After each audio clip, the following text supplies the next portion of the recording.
بسم اللہ الرحمن الرحیم۔ السلام علیکم۔ سینٹر پوائنٹ سرازم محمد فہیم و عمران خان صاحب چکوال کی جلسہ کے بالکل اوپن راغے انتہائی جارحانہ انداز دمرا تمادا چانوا چکم انداز اوی پرون خپل کړي او اوپنلی اوی خپل ورکرانو ته موی چې څوک دته کال کوي انون نمبر نه فون راځي دړکه درځي نو جواب کې وتا نور هم سخته دړکه ورکه قدمکی در کوي تاسو دمکی ورکه او چانه یریږه ما او بیا اوی د نوې حکومت حواله سره دغه مختلف ادارو حواله سره اوی خپل مغه هغه رویه نور هم سخته کړه کما چې سمو دوړاندې دا لګیدل چې لګا نرمه شوې ده هغې سره سره یو بل ډیولپمنټ دا و چې نن 400 کې چې کوم ډسټرکټ مانیټرنګ افیسر و د الیکشن کمیشن هغه عمران خان صاحب پر راغوستی یا د هغوی وکیل راغوستی او ورسره وزیر اعلی محمود خان صاحب ذاتی حیثیت کې راغوستی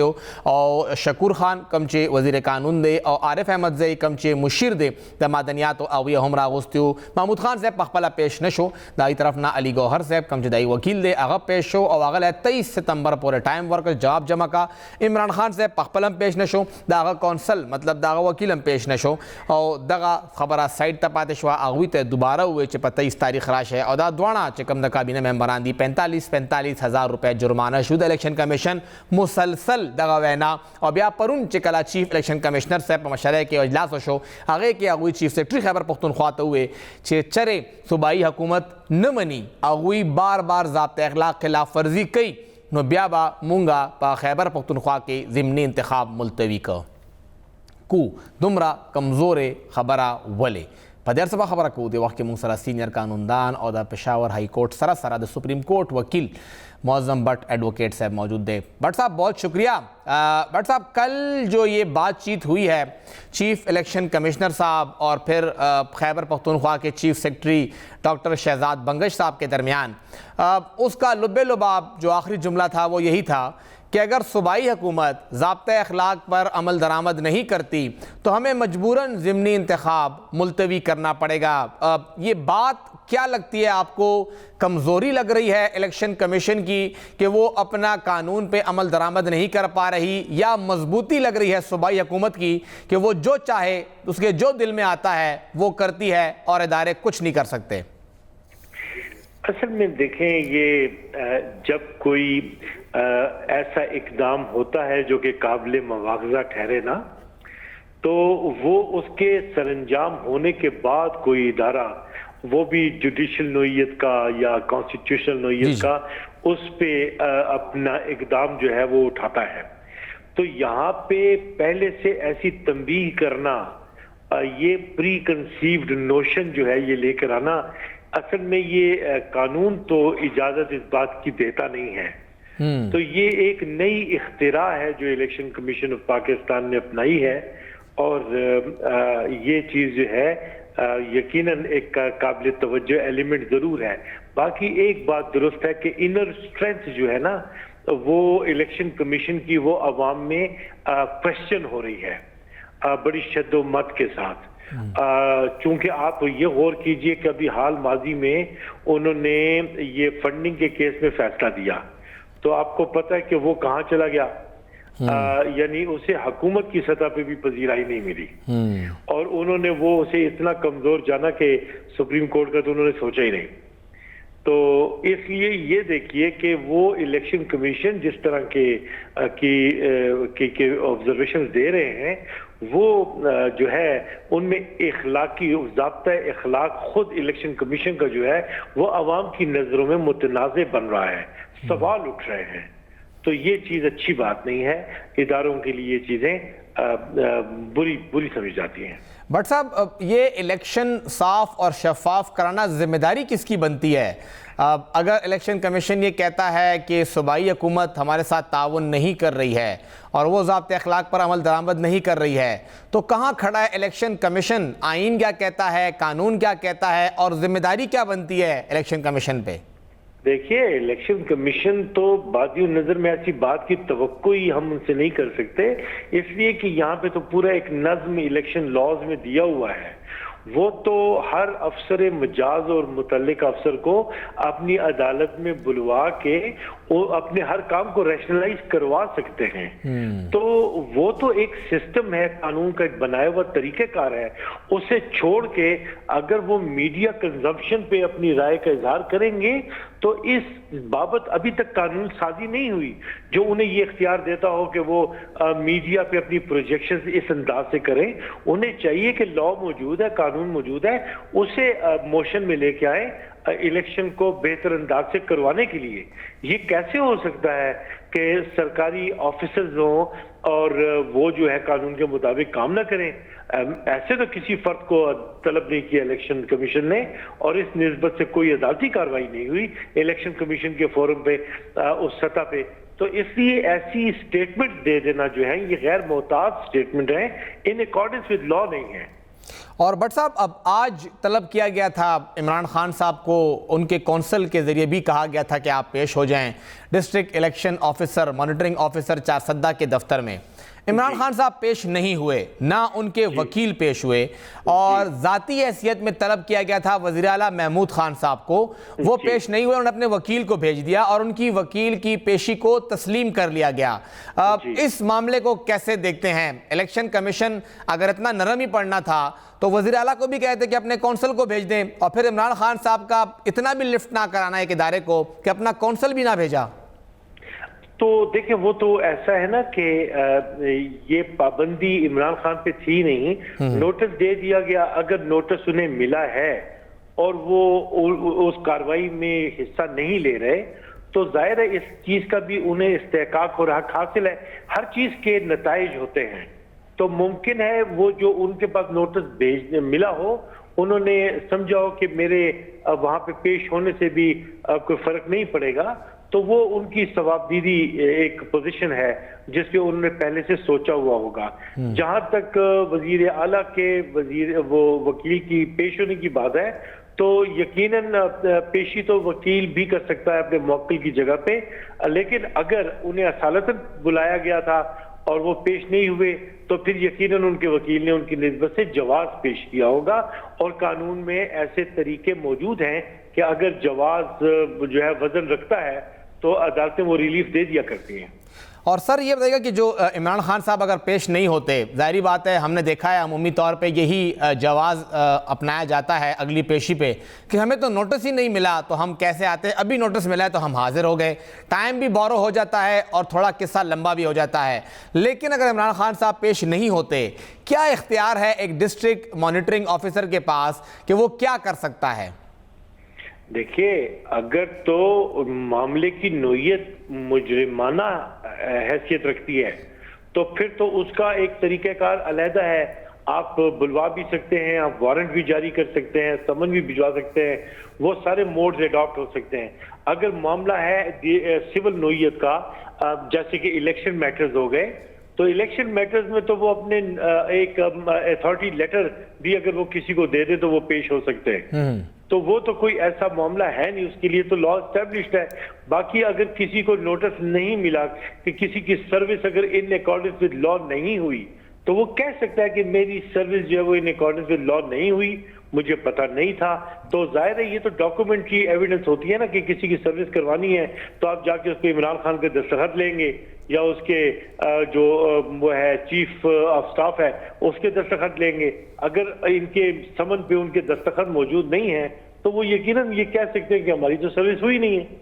اچھا سر, یہ جو ضابطۂ اخلاق کی خلاف ورزی ہے, ہم نے دیکھا کہ عمران خان صاحب بطور وزیر اعظم 6 مرتبہ جرمانہ ہوئے جب وہ خیبر پختونخوا کے بلدیاتی انتخاب کے دوسرے مرحلے میں بار بار جلسے جلوس کر رہے تھے اور خیبر پختونخوا آ رہے تھے.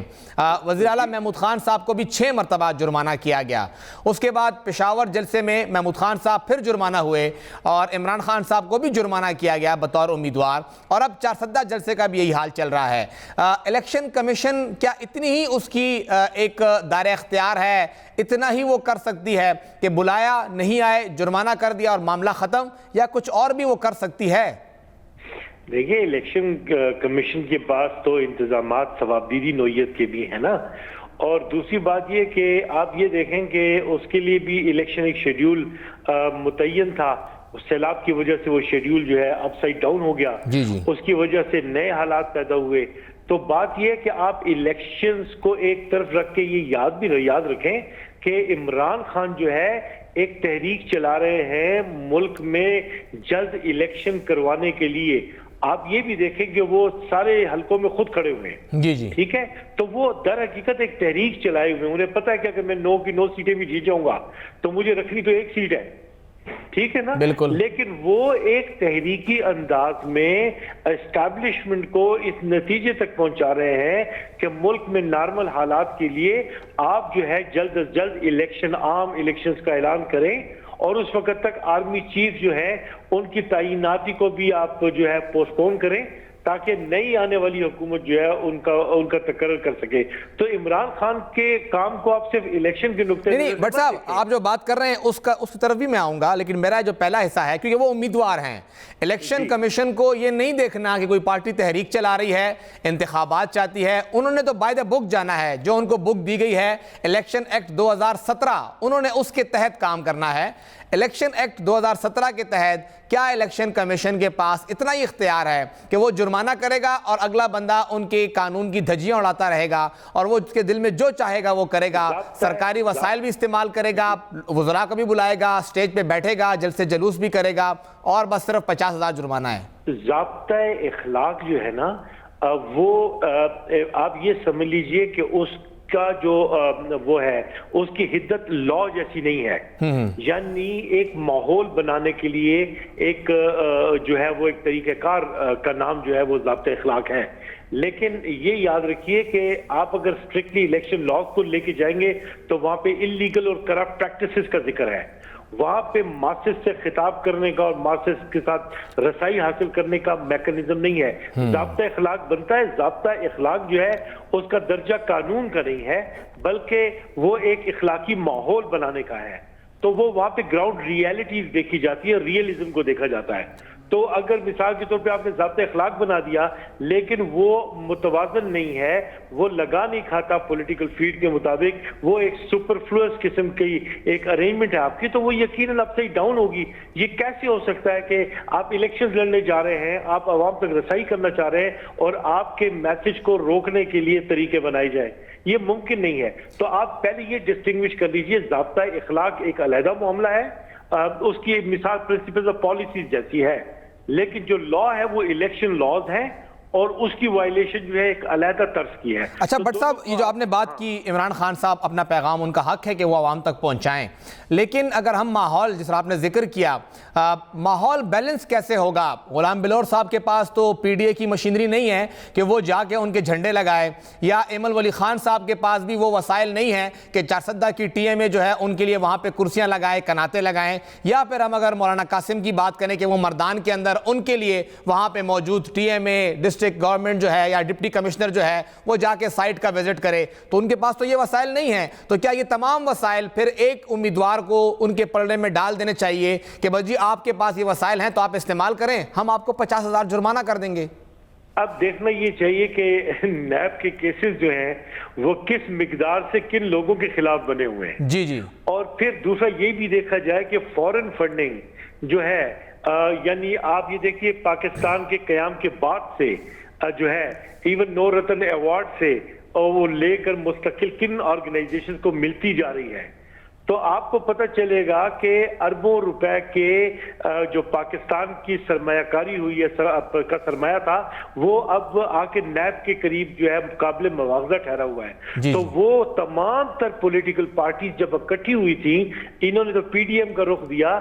بھٹو کے خلاف جب انہوں نے اتحاد بنایا تھا سب نے ملا کے، تو بھٹو کو پھانسی پہ پہنچا دیا تھا انہوں نے. یہاں پہ بھی یہ لوگ سب آپس میں ملے ہوئے ہیں. جب ملے ہوئے ہیں تو یہ کہنا کہ وہ جو ہے کچھ کرنے کی پوزیشن میں نہیں ہے یا عام پوزیشن، یہ تو بڑی نہیں. بٹ صاحب میں آپ سے یہ پوچھ رہا ہوں کہ قانون کے مطابق الیکشن کمیشن کا کام ہے کہ دونوں امیدواروں کو ایکول گراؤنڈ دے. اب ایک امیدوار کے لیے صوبائی حکومت اگر کمپین کرتی ہے، چلے ہم سندھ کی بات کر لیتے ہیں، عمران خان صاحب کے پاس وہاں پہ کوئی وسائل نہیں ہے، لیکن وہاں پہ اگر پیپلز پارٹی کے امیدوار کے لیے سندھ گورنمنٹ جو ہے وہ ان کے پینافلیکس بھی لگا رہی ہے، وہاں پہ جو ان کے لوگ ہیں وہ ان کے لیے کمپین بھی کر رہی ہے، وہاں کے ایم پی ایز پھر ایم این اے کی سیٹ کے لیے جو امیدوار ہے اس کے لیے وعدے بھی کر رہے ہیں، تو کیا پھر وہاں پر بھی یہ جائز ہوگا کہ خیر ہے کوئی بات نہیں، آپ کی صوبائی حکومت ہے تو آپ کریں؟ میں تو یہ سمجھتا ہوں کہ اور یہ ماننی چاہیے ہمیں بات کہ گورنمنٹس کا مکمل ایک آڈٹ سسٹم ہوتا ہے اور وہ سیاستدانوں پہ مبنی نہیں ہے بلکہ ان کے لیے فائنینشیل لاز ہے، باقاعدہ آڈٹ ہوتا ہے گورنمنٹ کے ایک ایک پیسے کا، اور اس کے لیے پورا ایک علیحدہ نظم موجود ہے۔ اب یہ تصور کر لینا کہ گورنمنٹ کا پیسہ، خزانے کا پیسہ ان لوگوں کے لیے استعمال ہوگا کسی کے لیے بھی، تو یہ ایک اگر کوئی کر رہا ہے تو اول یہ ممکن نہیں ہے۔ سر ویسے آپس کی بات ہے کہ کچھ تو خیر ہم لوگ بائی دا بک جا رہے ہیں، لیکن کچھ چیزیں تو انڈائریکٹ ہوتی ہیں نا، جیسے کہ اگر ہم بات کریں تو پشاور میں WSSP کا چیئرمین جو ہے وہ پاکستان تحریک انصاف کا امیدوار رہا ہے سٹی میئر کے لیے، تو اب وہ بندہ خود جا کے وہاں پہ کمپین میں بیٹھتا ہے، یا مقامی MPA کے ٹکٹ کے لیے جو لوگ کام کر رہے ہیں، یا ٹھیکیداری نظام کے تحت کچھ لوگوں کو ٹھیکے ملتے ہیں، یا سندھ کے اندر بھی بہت سے لوگ ہیں تو وہ اوپنلی تو پارٹی کے ساتھ نہیں ہوتے ہیں لیکن انڈائریکٹلی پھر حکومتیں ان کو ایڈجسٹ کرتی ہیں، کرپشن تو ہوتی ہے، آپ ان سے آنکھیں ہم بند نہیں کر سکتے۔ دیکھیے واٹر اینڈ سینیٹیشن سروسز یا ایون ہیلتھ سائٹ پہ یا ایون منرل سائٹ پہ یقیناً کمپنیز جو ہیں وہ بنائی بھی گئی ہیں، کمپنیز کام بھی کر رہی ہیں، لیکن وہ پرائیویٹ اینٹیٹیز ہیں۔ لیکن اگر آپ سرکار کے گرانٹ سے چلتی ہیں، تقریباً کوئی 3 ارب 20 کروڑ WSSP پشاور لیتی ہے ہر سال۔ میں تسلیم کرتا ہوں، لیکن وہ کمپنیز ہیں اور ایک کانٹریکٹ ہے پرائیویٹ کمپنیز اور حکومت کے درمیان جسے لیجسلیٹو کورز ملے ہوئے، لیجسلیٹو ریکگنیشن موجود ہے ان کے پاس، اس کے تحت وہ لوگ کام کرتے ہیں اور قابل مواخذہ بھی ہیں۔ لیکن اگر آپ اسی طریقہ کار کو امریکن الیکشنز پہ اٹھا کے دیکھ لیں تو وہاں پہ کمپنیز، وہاں پہ بڑی بڑی جو ہے آرگنائزیشنز، پرائیویٹ اینٹیٹیز جو ہیں وہ باقاعدہ الیکشن میں فنڈ کرتی ہیں، الیکشن اسی لیے کہ ان کے انٹرسٹ انوالو ہوتے ہیں، اور گورنمنٹ جب بھی بنتی ہے تو یقیناً یہاں پہ سٹیک ہولڈرز جو ہیں ان کے انٹرسٹ تو انوالو ہوتے ہیں نا، تو وہ لابیز میں تو ظاہر انویسٹ کرتے ہیں، اس لیے اگر انویسٹمنٹ ہوتی ہے تو وہ انویسٹمنٹ تو ریشنلائز ہو سکتی ہے، امریکہ میں ہوتی ہے، برطانیہ میں۔ سر یہ جو آپ جن کمپنیوں کی بات کر رہے ہیں یہ کمپنیاں سرکار کی اپنی ہیں، وہ اپنے پیسوں سے اپنی عمارت پہ اپنے گرانٹ پہ چلا رہے ہیں، چلتی کمپنیز ایکٹ کے مطابق ہیں۔ سر اچھا آپ نے جو بات کی تھوڑی دیر پہلے عمران خان صاحب کی تحریک کے بارے میں، تھوڑا سا اگر ہم کل کے جلسے کی بات کر لیں، کیونکہ آپ خود ایک پولیٹیکل ورکر بھی ہیں، کل جو رویہ عمران خان صاحب نے اپنایا بہت زیادہ ایگریسو، بہت زیادہ غصہ نظر آیا اور ان کے الفاظ بہت زیادہ سخت ہو گئے، وہ الفاظ جو ہم ٹی وی پہ ادا بھی نہیں کر پاتے ویسے الفاظ انہوں نے ادا کیے۔ کیا سمجھتے ہیں اس حد تک سختی کا جانا؟ انہیں حکومت سے باہر ہوئے صرف 6 یا 7 مہینے ہوئے ہیں، اور اگر ہم ان کا کمپیریزن کریں جب نواز شریف صاحب کو گورنمنٹ سے نکالا گیا اور جو مشکلات ان کے امیدواروں کو پیش آئیں، تو کمپیریزن اگر آپ کرتے ہیں کہ اس ٹائم نون لیگ پہ کیا گزری، ابھی کیا گزر رہی ہے PTI پہ، تو کہاں آپ کو لگتا ہے کہ تھوڑا سا صبر کا دامن جو ہے وہ ہاتھ سے چھوٹنا نہیں چاہیے؟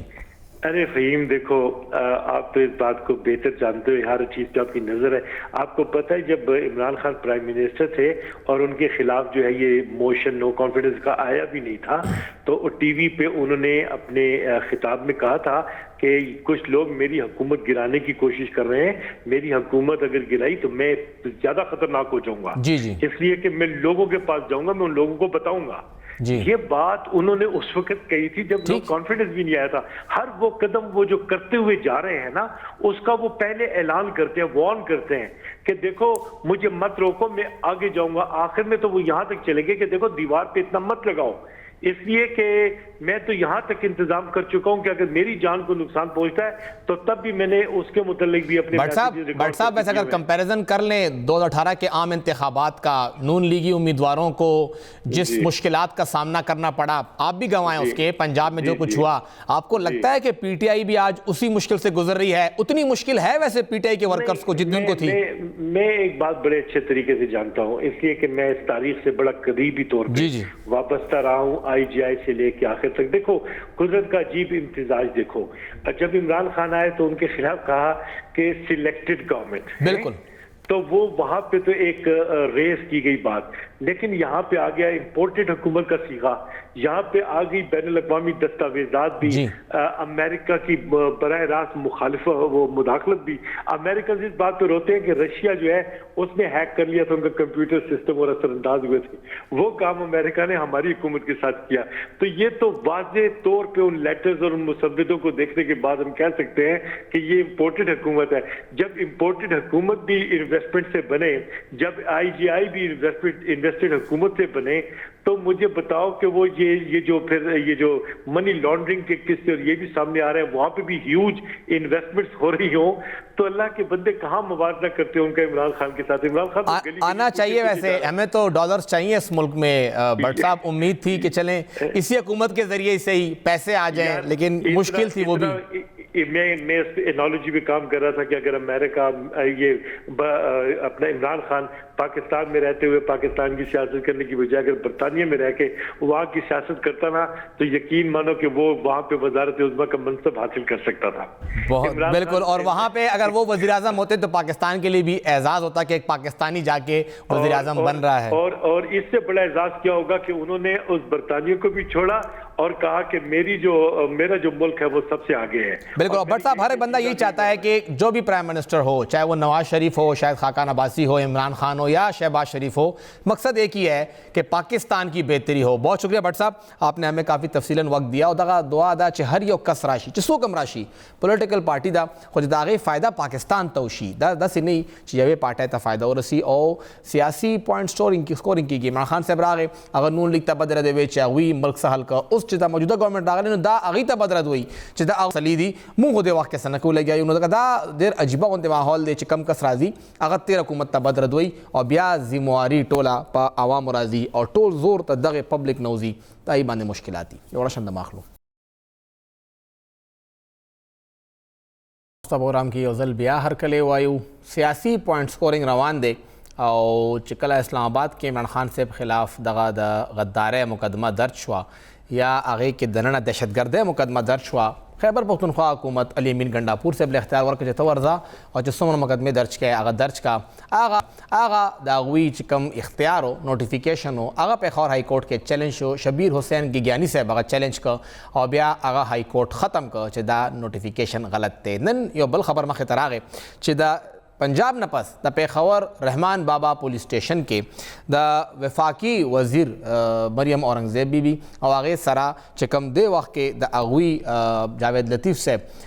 دوانا گڑی دی دوانا کابینہ ممبران دی آگے دوانوں خلاف پیخور کے دا دہشت گردے مقدمہ درج ہوا اور ورسرا سرکاری ٹیلی ویژن چیئرپرسن ہم شامل ہوا چہ دی دریوانوں دا عمران خان صاحب خبر چی دی آغا صحیح انداز کے ندی پیش کرے یا خدا چہ دا فوجداری مقدمہ دا اور فوجداری مقدمہ چرتا پا یو ٹی وی باندے پریس کانفرنس کی گی آگے مقدمہ درج کی گی چرتا اور دا آگے درج کے دو طریقہ کار سدے پدیر سبا خبرہ کو دے وقت کے منگ سرا آغا وکیل چاچے دا نوٹیفیکیشن چیلنج کرو شبیر حسین گیگیانی صاحب دا پشاور ہائی کورٹ صدائی تعلق تے منگ سرا ٹیلیفون دارے موجود دی. گیگیانی صاحب ڈرے شکریہ یو غدارہ تو ہوا ہے گیگیانی صاحب چے سیول مقدماتی یا منگا گورو چکم دا پی کا تحت مقدمات تی اگر ایف آئی اے کے درج کی گی فوجداری مقدمات کی دا ٹولو مقدمات کم بنیادی جزون دی اور بیچے کم دا مقدمہ دا آیا دا مقدمہ پیخور پا رحمان بابا پولیس اسٹیشن کے درج کے دل لیگلی صحیح زی لری. بسم اللہ الرحمن الرحیم. ساسو شکریہ دا غصو دا پارا دیر دا افسوس خبر دا چی زمون سیاستدانان کو آغاری پارٹی سر تعلق لری دا خپل سیاسی مقاصد دا پارا قانون سر مزاق پی اور یوازی دا قانون غلط استعمال نا زمونگا دا ادارو لکه دا پولیس دا ویساد دا نور ادارو غلط استعمال کی او کو پولیس یو غلط فایارو کی ناغی سر با عدلیه غلط استعمالی گی زکر چه دا فایار دا کیس پا عدلیه تزی جوڈیشری با غلط استعمال کی گی دا دیر دا افسوس خبر دا دا قانون دا کنسٹیٹیوشن دا فنڈامنٹل رائٹس خلاف خبر دا. کم تکو ستاسو کو چایا رحمان بابا پولیس اسٹیشن کے دا بلد دا یو جرم فایار درج کی گی کنا 100% بالکل غلط فایار شوی دی اکو داری پاٹے سری اغی سر دو کنسرن نیم لنبی چی سنگ دی نوٹیفیکیشن کرو چی علی امین اتورائز کرو جی او ماغا چیلنج کر تاسو علم کی بویا ہے نا چی کل دا نوٹیفیکیشنو شنو دا غی پا سبا پا ڈیل خان پچونې پولیس سټیشن کې دا دغه د نواز شریف خلاف د فضل الرحمن یو اف آی آر درج شوی بالکل درج شو او هغه اف آی آر کو تاسو کته نو پاره کې جرم څه شو چې اسف علي زرداری په سند کې په 2021 کې دا خبره کړې و فضل الرحمن په 2015 کې په اسلام آباد کې خبره کړې و نواز شریف د ګوجرانوالا په جلسه کې په ویډیو لینک باندې چې په انګلند کې ناشته نو په انګلند کې دا خبره کړې و چې هغه د پاکستان خلاف و یو درخواست د پیښور شرکې تاڼه کې هم تاسو وکیلانو مرګرو جمع کړو بیا واپس واغشته او دا وکیلانو چې د پی ټی آی وکیلانو دا غي تعلق چې کم دي نو هغه د ایډوکیټ جنرال افیسر هم دي او هغه چې هغه واپس واغښنو په دې سلا باندې واغښت چې موږ یمین کنده پوره تورې اسکو او پیښور کې مکه ډی خان کې مقدمه درج کوو ډی خان کې درج کوو اوس درو بل تاسو ته هم پوینټ ویم چې کله دې دا نوټیفیکیشن پرانا کې نواز شریف د نور خلاف پیار کو د شهبازګل خلاف یې پیار کړی جی جی اوس هغه پیار په فیلډ شتا د شهبازګل د جیل نه په اسلام آباد په کیس کې په ضمانت وته تر اوسه پورې زمونږه کې پی پولیس والا اوسه پورې ولې لیګل فارمیلیټي برابر نکړه چې شهبازګل د مرد پنډې د جیل نه راوستي او یا چې هغه د جیل نو وته نو دی ارسکي ولې نه بالکل کو پرسکه د دې د اف آی آر لیګل دی چې جسټیفیکیشن شته چې قانوني جواز شته نو پکاره چې شهبازګل ارسکي خود دې د پټې دی پرونم په چینل هم کته چې عمران خان سره په میټینګ کې په بنګالا کې ناشته نو پکاره چې ارسکلو مینالتا بنګالا کې د خیبر پختونخوا پولیس هم شته د عمران خان صاحب په سکیورټي هغه گرفتار کړو بالکل غیبه گرفتار کړو کم چې تاسو دریم سوالو کو دا ډیر اهم سوال دی چې پر رحمان بابا کې فایر کیږي کنه د پولیس رول 1934 کې د هر پولیس سټیشن خپل جوریسډکشن دی ساده یو مثال به تاسو ولر کوم ډیر ساده مثال چې په اشنغره او د ګلبهار د تانه د حدود په میس کې دلته یو مرډر کرن شو یو تانه وی چې زی فایر نکوم ستا په حدودو کې شوی دی او بل تانه والا وی چې زی فایر نکوم ستا په حدودو کې شوی دی هغه د پاره بیا پټواری راغی او هغه په مایش کو چې دا د کم تانه حدود نه راغی نه پس دا تانه والا ای فایر نو ډیر افسوس سره وېما چې په پنجاب کې یو جرم کو پس کې شوی دی ناغه بلی صوبې وسکه چې بیا راځي په پېښور کې فایر کیږي نو ډیر افسوس زموږ د آی جی پولیس باندې ډیر افسوس زموږ په سیکټری هوم باندې ډیر افسوس زموږ په چیف سیکټری باندې چې دا د قانون محافظ دي دا کسټوډین دي د قانون او دی قانون سره دا یو مزه وګیانی صاحب دا راته وایي چې کوم دا ذکر وکړو دغه پولیس سیکټری هوم یا څومره خلک هم دي د دوی لپاره یو ټکی استعمالیږي پبلک سروینټ یا سیول سروینټ آیا ګورنمنت ته جوابدeh کېدل چې چا ګورنمنت دی دا خبره مني او چا ګورنمنت نه دا نه مني سبا له دا اف آی آر عدالت ترازی آیا عدالت د دوی خلاف کاروایی کولی شي چې د خواناز د پولیس اهلکار د 13 یا د 15 کالونو دغه ایکسپیرینس شوی دی هغه دومره نه پوهېده چې دا اف آی آر دغه نه کیږي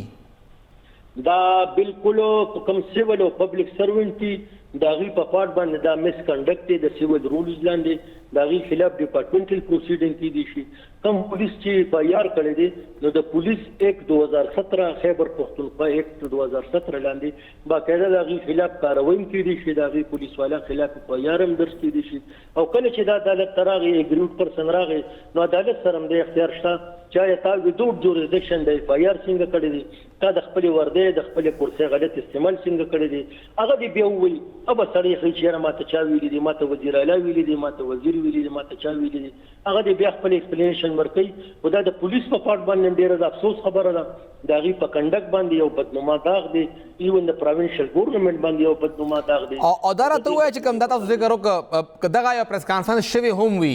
کومګه باید الله لاړ شو چې قانون دی بارا کې سوی آیا یو عام پولیس سټیشن کې د یو پریس کانفرنس حواله سره اف آی آر کې دی شي یا نه دا په پیکا اورډیننس باندې برازي یا د عام چې کوم پیکا لا دی پاغي برازي یا د عام قانون باندې راتلی شي اف آی آر دا اوس دا خبره ده چې کوپرس کا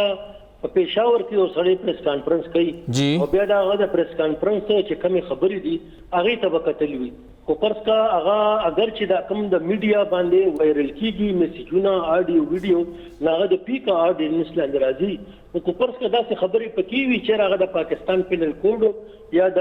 انسداد دهشتګردۍ د قانون په زمره کې یو جرم راځي نو دا غي لاندې اف آی آر لوکل پولیس یا سی ټي ډي ولا کولی شي په هغه جوریسډکشن کې کولی شي چې په کوم ځای کې دا خبرې شوي بل پولیس سټیشن سره د دې د اف آی آر د رجسټر کولو هیڅ اختیار قانون نه دی ورکړی، نه پولیس رول ورکړی دی او نه ضابطه فوجداري کم کریمینل پروسیجر دی چې په هغې باندې زموږ کوټ پولیس سټیشن په هغې باندې زموږ انویسټیګیشن په هغې باندې زموږ تر های کوټه پورې عدالتونه په کریمینل سایډ باندې چلیږي. یو قانون کې داسې پروژه شفیق صاحب تاسو څنګه ذکر وکړه دا راته ووایه چې کله یو دهشتګردي کیږي یا دهشتګرد نیولې کیږي یا هغه کاروایی کوي یا یو شک وي د هغه اف آی آر عامه تاڼه کې کیدی شي یا به هغه سی ټي ډي ته ځي، ولې چې موږ ګورو چېرته هم پېښور کې څه مسله راځي نو د هغې اف آی آر په سی ټي ډي کې کیږي، په عام پولیس سټیشن کې نه کیږي، مخکې به په هر پولیس سټیشن کې کېده. نو آیا پولیس ایکټ 2017 لاندې دغه زموږ تاڼې دومره با اختیار دي چې دوی دهشتګردۍ حوالې سره اف آی آر په خپله وکړي او سی ټي ډي ته پرې نه دي؟ نه بالکل نه، چې کومې د دهشتګردۍ کیسونه دي نو که په یو لوکل پولیس سټیشن کې چا انفارمیشن ورم کو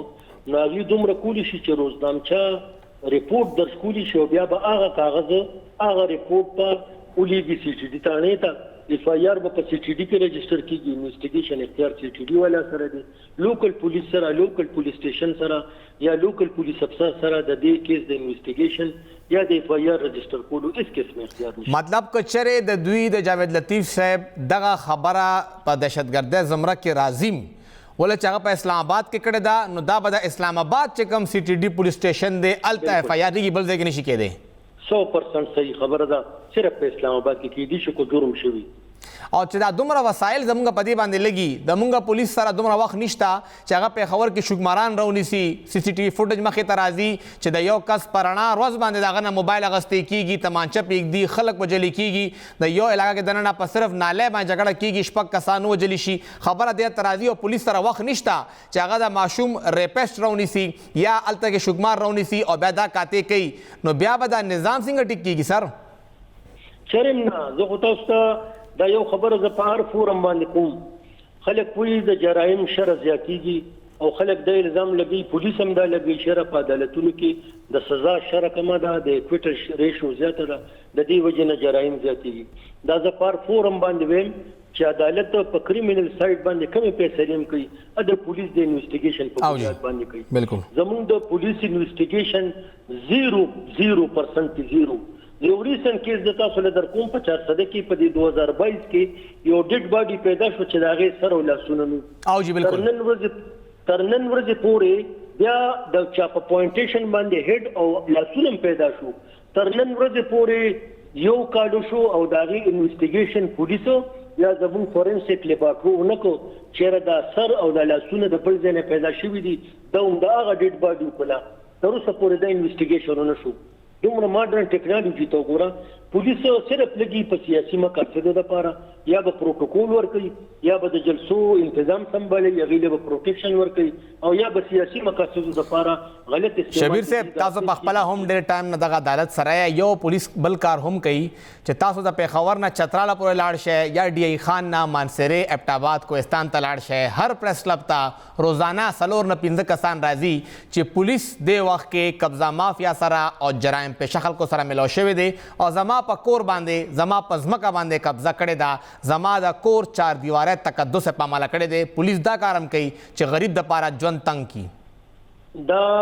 اوس د تل مثال در کوم، ما سره اوس یو فایل پروت دی د پاړی پوری تاڼې په حدودو کې د هغې ویډیو وایرل شوې ده چې 3 ګاډو کې کسان راځي او یو شغري اوچتوي او د 5 کروڑ ډیمانډ کوي. تر اوسه پورې هغې کې د دهشتګردۍ د په پکار و 365A او 780A تر نن ورځې پورې هغه خلک جاړي په عدالتونو کې درخواستونه کوي، ډي پي پي ته درخواستونه کوي چې زموږ خو دا غوا کیس دی برای تاوان، غوا برای تاوان دي 365A 780 ولګوي، تر نن ورځې پورې پولیس په هغې کې نه کوي. ایون دا چې هغې نن موږ له سی ډي آر راوړو چې د پولیس یو سروینګ ایس پي دا هغه تاڼې ایس ایچ او هغه ملزمانو سره چې تر نن ورځې پورې ابسکانډر دي دا غوا په یو سنګین جرم کې ملوث دي، زمونږ د ډي سي پي صاحب او زمونږ د ایس ایچ او صاحب سره باقاعده مسلسل. که شبیر صاحب مونږه شروع شو نو تاسو پېښور کې په حیات آباد کې د هغې پولیس اهلکار عقوبت خانې هم پته وي چې بیا هغه څه کول. دوست محمد خان صاحب پای باندې اکشن ډېره شکریا سر تاسو ټایم راکړه. د پولیس که کیسې شروع شوې نو بیا د پولیس کار همدغه پاتې کېږي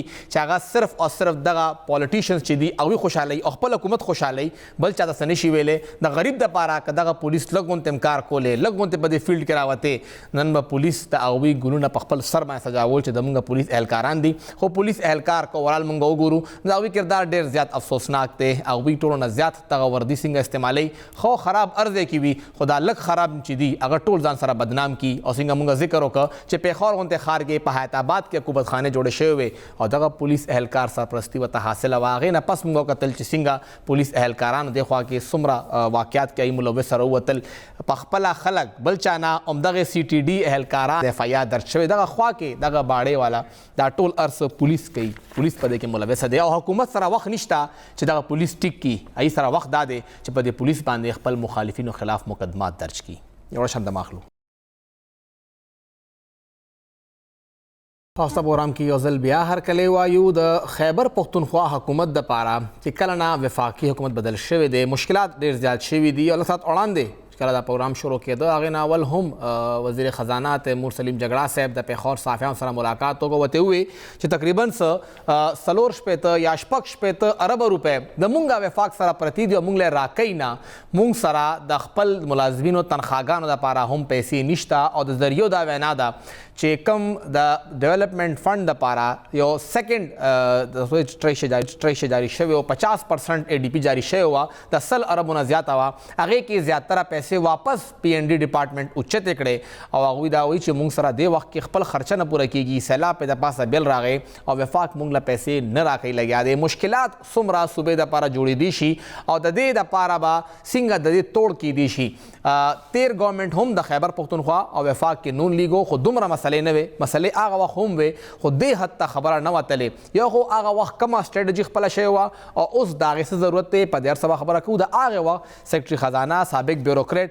ډاکټر سید بادشاه بخاري صاحب موږ سره موجود دی ډاکټر صاحب ډېره شکریه سر یو خو دا راته ووایه چې ستاسو په ټایم کې هم دغه مسلې مخې ته راغلې وې وفاق او د صوبې جګړه وه خو بیا هم هغه وخت کې تاسو صوبې دپاره جنګ وکړه او خپل حق به ملته نه راوړه دې وخت کې حکومت چرته دا ارس لیک کوي یا چرته کور کولی شي چې وفاق نه خپل فنډ خو کم از کم راوړي کم چې زمونږ ډیویزبل پول کې حصه جوړیږي ډیره مهرباني چې تاسو شکریا ادا کوم چې په دې اهم موضوع باندې تاسو دې پروګرام چې کوم اهتمام هم کړی دی که موږ دې مسلې ته وګورو نو دا د تیرو د میاشتو یا د لږې مودې مسله نه ده بلکې دې تاریخي پس منظر دا دی چې زمونږ کوم فیډریشن دی نو دې کې چې کوم مالی وسایل دي نو دې زیاته برخه چې کوم ده هغه وفاق په کنټرول کې وه صوبو ته وی لږې پیسې په ډسکریشن او ګرانټ ان ایډ کې به ورکولې 1973 په آئین کې چې کوم دی د دې لپاره دا اقدامات وشو چې نیشنل فاینانس کمیشن جوړ شو د هغې لپاره چې کوم تشکیل و هغه وشو د هغې چې کوم پی او آر دی هغه جوړ شو دغسې چې کوم نیټ هایډل پرافټ دی هغې باندې چې کوم دی نو فیصله وشو چې دا به صوبو ته ځي آیلینډ ګیس کې وشو او د قرضو دپاره دا څلور غټې خبرې وې چې کم د صوبو د مالي استحکام دپاره د 1973 په آئین کې وې خو د دې باوجود چې کوم دی نو دا مسله پوره حل نه وه او د دې یو غټ تبدیلي په دې کې راغله چې کله 7th NFC واډ شو نیشنل فاینانس کمیشن په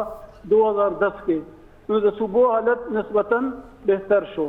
او دې چې کوم دی نو دومره وسایل دې سري وو چې دې اخراجات چې کوم جاري وو کوم ترقیاتي وو نو هغه به برابرېدل خو په دې کې به هم مسلې به وي چې کوم ان ایچ پي د هغې باندې ډېره موده چې کوم د مصالحت شو چې کوم د هغې هغه ریټ او ایجینکازي فارموله ډېره مشهوره ده چې هغې کې هغې ورته یو حل ورکړو او هغې باندې بیا یو سټې اډر پرې راغله او هغه به نه کېدل بیا په هغې کې به جرګې مرکې کېدلې او څه پیسې به وختن په وختن پرې نه راتلې دغسې زموږ آیل اینډ ګیس سیکټر چې کوم دی دا د 2002-3 نه پس چې کوم دی زیات ډیولپ شو او د سټیټ ټرانسفر په نوم باندې چې کوم کې رایلټي او زموږ سرچارج دی ایکسایز ډیوټي ده نو په دې کې څه موږ ته میلاویږي څه نه میلاویږي څه ریټونه کم دي خو د دې ټولو باوجود چې کوم دی نو صوبې خپل مالي حالات چې کوم دی نو هغه به چې څونه د دې وسایلو هغې کې به ځان نه ساته او انتظام یې بهتر و موږ اوس دغه ته وګورو چې د خپل تیر کال بجټ ته د 2022-23 ته هغې ټوټل حجم چې کوم دی نو هغه که زه تاسو لږ معمولي هم ته که فکر ویم زیات خو به نه ویم چې وخت محدود دی وہ 1332 یا 33 ارب روپے دی جی بالکل په دې کې چې کوم دی نو د 50% نه زیات چې کوم دی هغه به هم دغه یونیورسټي نه او ټرانسفر نه او دغه نه به راځي وفاق نه به راځي NHP په مد کې بل هغه خبره دا راځي چې دې کې میانس کې چې کله بیا ترمیم شو پاټه مرج شو او د خیبر پښتونخوا حصه جوړه شوه نو د هغې انتظامات خو دلته راغله خو د هغې چې کوم وسایل هغه وفاق سره هغه چې کوم ټرانسفر شوي نه دي تر اوسه پورې نو 208 ارب روپے چې کوم دي صوبایي حکومت په دې تمه باندې چې دا به وفاق موږ راکوي په هغې کې 3% چې کوم دي نورو صوبو منلې وي او دغسې وي چې دا 208 ارب روپے به چې کوم دی د مرز ایریا ورته چې موږ وایو یا صادقه پاټه ورته وایو اوس مسله دا ده چې موږ کله بجټ جوړولو په د دې کال چې کوم دی نو چې کوم اندازه و نو هغه په دغه باندې بحث و چې زموږ 50% چې کوم چې 170 ارب دی وفاق نه به راځي 208 به دغه مرج دغه ته راځي موږ خپل وسایل لږ غونته کې اوور سټریچ کړو او هغې کې یو 204 ارب روپۍ موږ داسې اچولي دي چې هغه بنیادي طور باندې سسټینیبل نه دي بلکې ون ټایم ریسیټس دي او موږ چې اندازه ولګوله نو موږ خپل سوشل پروګرامز چې کوم دي ویلفیر پروګرام چې پای کې زمونږ صحت انصاف کارت دی فوډ پروګرام دی نوجوانانو پروګرام دا څیزونه چې کوم دي نو موږ هغې کې واچو اوس د صحت پورې فعالیت کوي وه خو بیا एकदम چې کوم دی نو انټرنیشنل بین الاقوامي سطح باندې حالات بدل شو ملکی سطح باندې بدل شو زمونږ چې کوم اندازې وې نو په خپل ځای باندې ونه درېدې د وفاق خو د اول نه دا خیال و چې په 7 NFC نه پس چې کوم دی نو موږ سره سیوا د قرضونو او تنخواګانو نه نورې پیسې نشته دی خو په دې کې څه ترمیم پکار دی خو ظاهره د ترمیم خو دا آئیني فیصلې دي او داسې په اسانه باندې نه کېږي پکې خو د هغې نتیجه دا وشوه چې کله زمونږ حالات اقتصادي طور باندې بدل شو د څو میاشتو کې نو زمونږ GDP ریټ وغورځېده زمونږ محاصل وغورځېدل زمونږ ډیوزیبل پول وغورځېده او موږ ته چې کوم ترسیلات و هغه په ښکته باندې راغله کوم منصور صاحب دغه خو ما ونه لیدلی شو خو د هغې دا خبره بالکل صحیح ده چې د دې څومره پیسې دي حساب کړی د ظاهره د پیسې په پیسه حساب کېږي چې 500 بلین روپۍ چې کوم دي هغه وفاق ته کېږي خو هغې ورته نه ورکوي اوس چې نه ورکوي نو دوی خو بجټ جوړ کړی دی تنخواګانې پنشن غیر ترقیاتي اخراجات په خپل ځای دي اخري چې کوم دی د دې به ډیولپمنټ چې کوم دی هغه به د دې لکه شکار کېږي او هغه به چې کوم دی نو سفر کېږي او هغه به خرابېږي او هم د دغه ډیولپمنټ نه دې وخت کې PND ډپارټمنټ ټولې پیسې راوچتې کړې سر موږ سره وخت کمې دی بخښنه غواړو تاسو به انشاءالله دوباره هم تکلیف درکو چې په دې باندې لږ مونږ پوره پوه کې زمونږ کتونکي هم پوه کې چې کله داسې یو مسله مخې ته راشي چې حکومت سره د تنخواه ورکولو پیسې هم نه وي او ډیولپمنټ باندې کټ ولګي نو هغه څومره د هغې صوبې خلکو دپاره نقصان یي څنګه سر ذکر وکړو چې صحت انصاف کارت دپاره بیا پیسې نه وي زمونږ د فوډ پروګرام دپاره 44 ارب روپۍ ښودې شوي دي د هغې دپاره بیا مونږ سره پیسې نه وي زمونږ نوجوانانو کوم یوت امپلایمنټ دی د هغې پیسې هم موږ سره نه وي موږ سره WSSCs دپاره د هغې پیسې به نه وي TMAs ګرانټ پیسې هم موږ سره نه وي زموږ سره د MTI دپاره کم ګرانټس دي د هغې پیسې به نه وي او صرف مقصد به دا وي چې تنخواګانې موږ ورکو پنشن موږ ورکو او دا بلونه یا جاري اخراجات پوره شي چې کم 700 ارب پورې دا زموږ بل جوړیږي دا زموږ ترجیح وي او دا کنټرول کېدل یا بالکل صوبه سا هم نشي اخیستی ګیس پینګ ورته کېږي هغې ځای ته موږ راغلي او دا خبره صرف او صرف یو وجه ده چې پاکستان تحریک انصاف دې وخت کې په جنګ راغلی دی مسلم لیگ نون سره پروګرام وخت ختم دی اجازت راکړئ د الله پامان